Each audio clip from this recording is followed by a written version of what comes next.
News, सच जरूरी है। यह है MNS न्यूज नेटवर्क और आप देख रहे हैं MNS न्यूज टीवी। मैं हूं आपके साथ सोनल। तो आइए देखते हैं आज कुछ खास खबर। तेलंगाना में त्रिकोणात्मक संघर्ष के आसार, कर्नाटक के बाद केसीआर सचेत। कर्नाटक चुनाव के बाद दक्षिण का एकलौता राज्य है तेलंगाना, जहां 2023 में विधानसभा चुनाव होने जा रहा है। तेलंगाना इसलिए भी अहम है क्योंकि बीजेपी ने 2019 के लोकसभा चुनाव में कांग्रेस के मुकाबले ज्यादा सीटें जीतकर देश को चौंकाया था।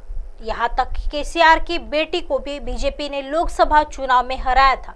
2014 में 10% के मुकाबले बीजेपी ने 2019 में 19.45% वोट हासिल किए थे। ऐसे में बड़ा सवाल यह है कि तेलंगाना में सत्ताधारी भारत राष्ट्र समिति BRS, जो पहले TRS थी, का मुकाबला बीजेपी और कांग्रेस में किससे होने जा रहा है। कर्नाटक विधानसभा चुनाव के बाद मुख्यमंत्री केसीआर ने पार्टी नेताओं की बैठक में कांग्रेस को अपना प्रतिद्वंदी बनाया है, मगर राजनीति में जो बात कही जाती है उसके मायने उसी रूप में सीधे नहीं होते। केसीआर ने जिस तरीके से देशव्यापी स्तर पर गैर बीजेपी सियासत को मजबूत करने की पूरी शिद्दत से कोशिश पिछले दिनों दिखाई है, उससे यही पता चलता है कि वे बीजेपी को अपना प्रतिद्वंदी मानते हैं।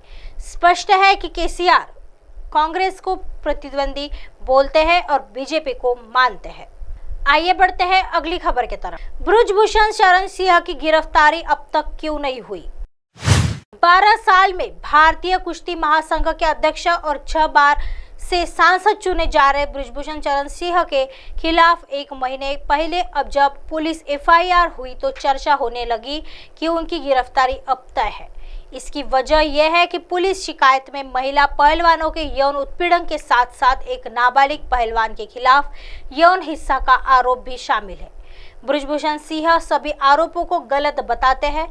भारतीय कानून औरतों के खिलाफ यौन हिंसा से भी ज्यादा संगीन नाबालिगों के खिलाफ यौन हिंसा को मानता है। इसलिए ऐसे मामलों के लिए साल 2012 में विशेष पॉक्सो कानून पारित किया गया। इस कानून में नाबालिग को सुरक्षा देने और विशेष अदालत में सीमित समय में केस की सुनवाई जैसे प्रावधान है। साल 2019 में इसके तहत सजाएं और कड़ी की गई और अधिकतम सजा आजीवन कैद से बढ़कर मौत की सजा कर दी गई। ब्रजभूषण सिंह के खिलाफ यौन हिंसा का एक मामला पॉक्सो कानून के तहत ही दर्ज किया गया है, लेकिन रविवार को जब ब्रजभूषण सिंह की गिरफ्तारी की मांग उठा रहे पहलवानों को उनके प्रदर्शन स्थल से पुलिस ने जबरन हिरासत में लिया, तब वो नई संसद के उद्घाटन समारोह में हिस्सा ले रहे थे। आइए बढ़ते हैं अगली खबर की तरफ। कांग्रेसी सरकारों ने गरीब मिटाए और प्रधानमंत्री मोदी ने गरीबी, Pushkar Singh Dhami.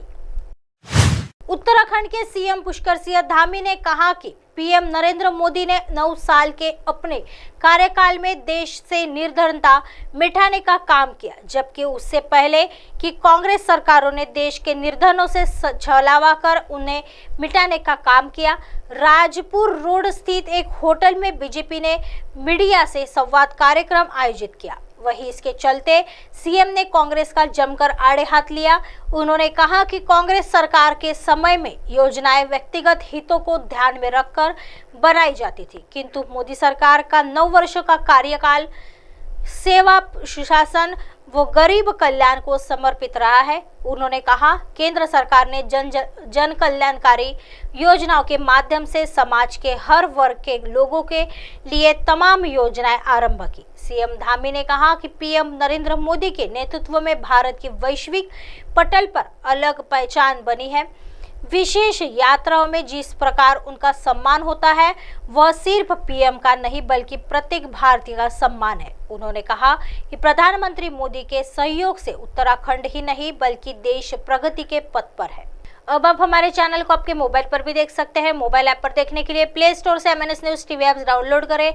Insta, Twitter, हाईकुक, Facebook और कई सोशल मीडिया के प्लेटफॉर्म पर हमारा चैनल उपलब्ध है। आप इसे यूट्यूब पर भी देख सकते हैं। आप हमारे चैनल को लाइव भी देख सकते हैं www.mnsnewstv.com पर।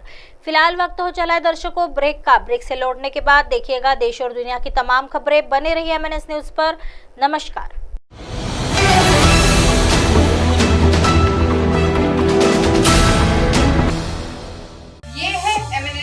नेटवर्क और आप देख रहे हैं MNS न्यूज।